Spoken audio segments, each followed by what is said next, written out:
Hello, beautiful people. Angela Thomas with Orange Bubble. Welcome and thank you. I love all your likes, shares, subscribes, and downloads. I am available on YouTube as well as podcast, and I have a Facebook page. The free services I offer is a free email course to manifest the best life. That is on my website. There is also a free Facebook group, Orange Bubble, that's there to help guide you. If you have questions, it's available for you. It's private and free. If you want to speed up your manifesting, there is personal coaching available through my website. That being said, let's begin. Today I'm going to discuss Abraham Hicks' emotional guidance scale. Within law of attractions, what it says is your vibration naturally attracts what you're vibrating at. If you want to look at it in a scientific way, atoms and energy naturally attract like. Either way, the point is that we are here having an experience as part of a divine being, having a human experience, and our goal is to grow, develop, and become better. That being said, you are entitled to the feelings that you have. But if you are in a state that your feelings are not aligned with what you want, we need to get you to the feelings that you do want to be in. So I have directly worked on this particular episode on the 22 levels of feelings and thoughts that Hicks used as an alignment scale. The ultimate goal, top one, is to achieve peace, calm, and pure joy. So let me explain some of the emotions and how to get yourself up the level. The object is to always be on the top level, and that there is no triggering event that can knock you down a level or knock you out of alignment, because no matter what, even if you have a dip, you go down a couple steps, you can immediately pick yourself back up. So the top one, hold on, you won't really be able to see it very well, but there's a top one. The top one is joy, knowledge, empowerment, freedom, love, and appreciation. That's considered number one. Number 22, because like I said, there's 22, is fear, grief, depression, despair, powerlessness. These are some pretty tough terms there. So there's a whole range between number 1 and down to number 22 that we can be at. So how do you get to the top one? And how do you always stay there? Well, let me teach you. Part of the process of this is being aware of your feelings, thoughts, and your spirit and how it's aligned. Because your inner being may be saying, hey, wait, this isn't what I want. But your thoughts and your feelings don't know how to get where your inner being wants to be. Your inner being is saying, I want this, but you have a disconnect. So we're going to try to line this up. So the first part is coming in touch with those thoughts and feelings that have led you, and we're going to say the bottom scale, 22. Grief, despair, pessimism. So you're here at that bottom level, and we're like, that's not where we want to be. So we're going to identify the feelings associated with it, the thoughts with it, so we can go up. So the next part is to interrupt that thought. So whatever is causing your thought to be at this lower level, we want to interrupt it and come up with a thought that's a little bit better. So we want to go up 2 steps. And owning the thoughts and feelings and how they are yours. And you own them, you control them, and you can do it. You can work your way up the scale till you're at 1.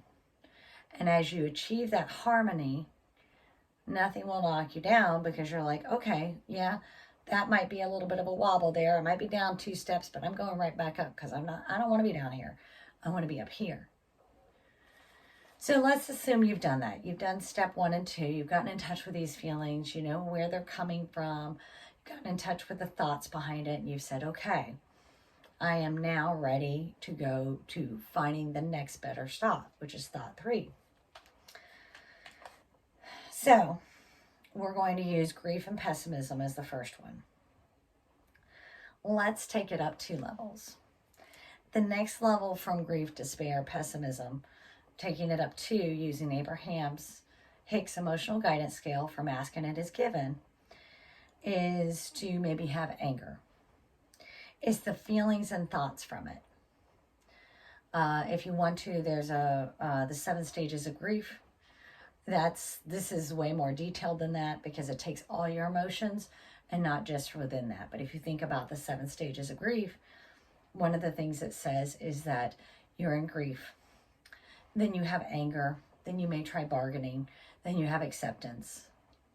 I forget the other ones, but there's a whole bunch of different ones there. But there's 7 stages. Well, this is 22 stages.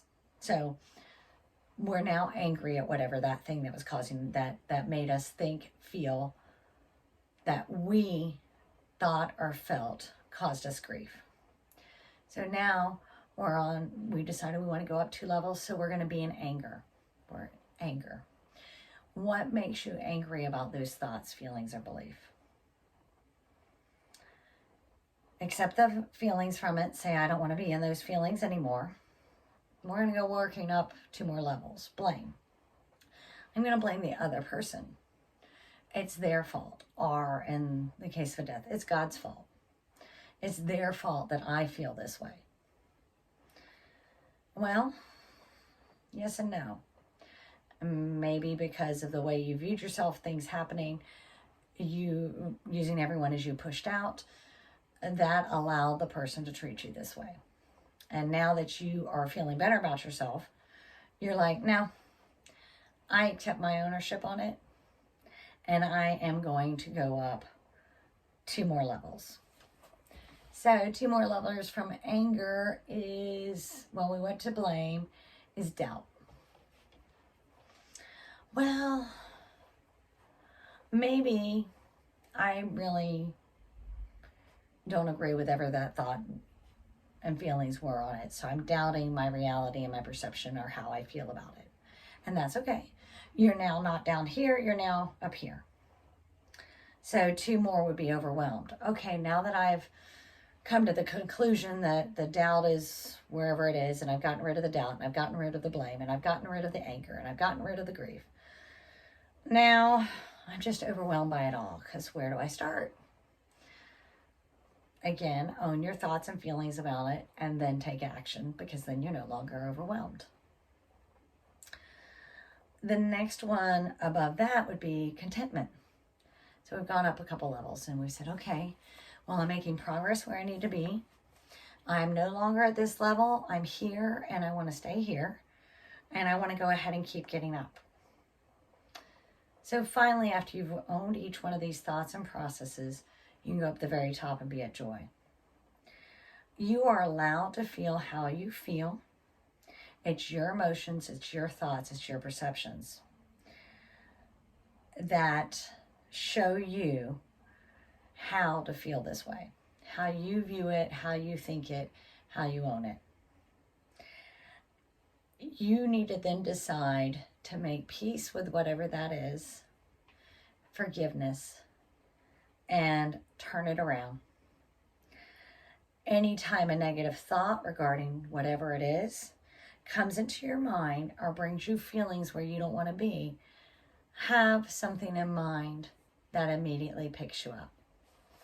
Have you ever spent any time around a child and they are just happy playing with no thought, and if something happens 5 minutes later, they don't remember what it was because they're just happy playing and they want to go back to the playing? That's how I want you to live. Think of your life as childlike love and awe, and then you'll always be at that joy because you don't allow that negative thought to stay. But if you are on the lower scale and you can't seem to get out and you're not certain how to do that, it's okay. Hug yourself and say, this is all right. This is where I'm at right now. But I'm not going to be there 10 minutes from now because I choose not to be. And I only allow positive thoughts and feelings in.